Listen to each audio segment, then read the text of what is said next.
হ্যাঁ জোরে বলো। আচ্ছা কোন ক্লাসে পড়ো তুমি?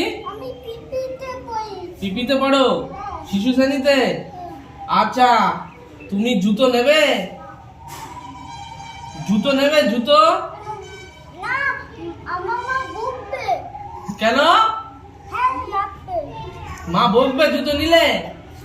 কেন?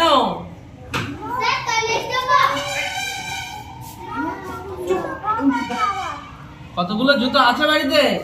আচ্ছা শোনো, তোমাদের এই বিদ্যালয় থেকে এই জুতোটা দেওয়া হলো, ঠিক আছে? দিয়েছে? তোমরা এই জুতোটা পরে রোজ স্কুলে আসবে। তোমার ক নম্বর জুতো লাগবে? 5 নম্বর লাগবে। আচ্ছা শোনো, জুতোটা তো পছন্দ দেখতো। মা বকবে জুতো নিয়ে গেলে?